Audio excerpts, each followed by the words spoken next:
दाखवून जा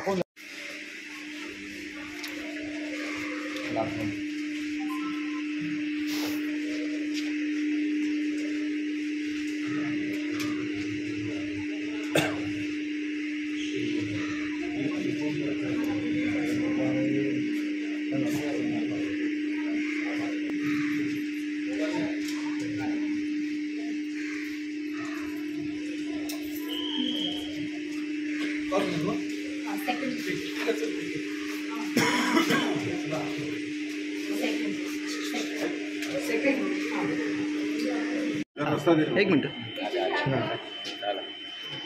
सर या अंदर सर इथे थांबा इथे थांबा नाही इथे थांबा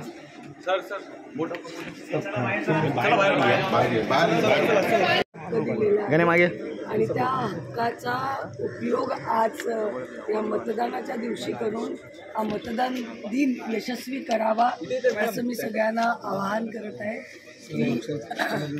की प्रत्येकाने खाली उतरून कंटाळा न करता आपल्या विधानसभेचं प्रतिनिधित्व एका चांगल्या हातात जावं, एक चांगला लोकप्रतिनिधी आपल्याला मिळावा म्हणून खाली उतरून न कंटाळा करता प्रत्येकाने मतदान करा। अनेक आरोप प्रत्यारोप यावेळी झाले, त्याकडे कशा प्रकारे पाहताय आणि आज तिरंगी लढत वाटते का तुम्हाला की ही एकांगी निवडणूक होईल? निवडणुका आल्या की आरोप प्रत्यारोप होत असतात, त्यांच्याकडे उमेदवारांनी फारसं लक्ष द्यायचं नसतं आणि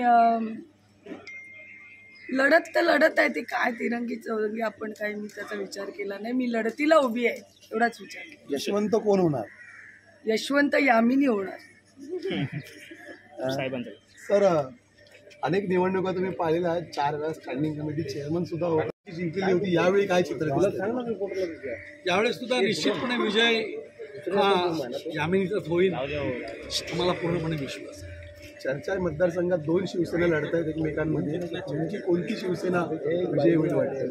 आपण पाहिलं आहे की गेल्या 2.5 वर्षामध्ये महायुतीच्या सरकारने जी विविध त्या महाराष्ट्रामध्ये योजना आणल्या, त्या महाराष्ट्राला जे काम केलं त्याचा निश्चितच फायदा महायुतीलाच होईल आणि महायुतीचंच सरकार स्थापन होईल। यामध्ये मतदानाचा टक्का कुठेतरी कमी होतो, यासाठी विशेष करून काय आवाहन केलेलं आहे?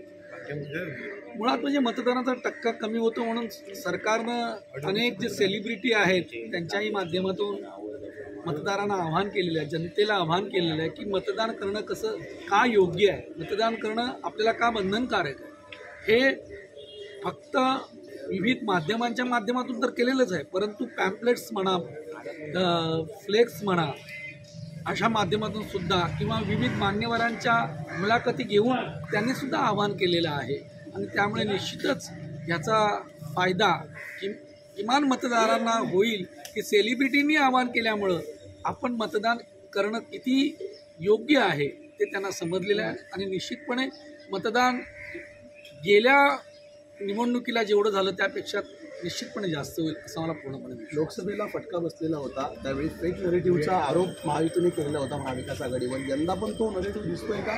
संविधान बदल असेल किंवा आरक्षण संदर्भात असेल?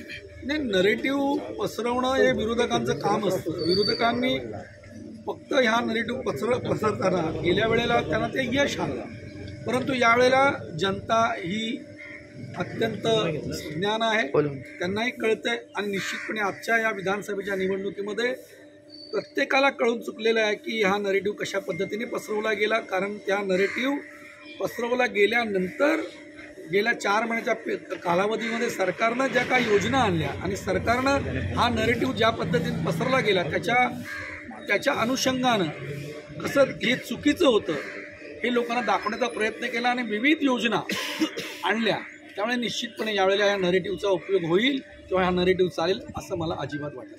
Thank you sir.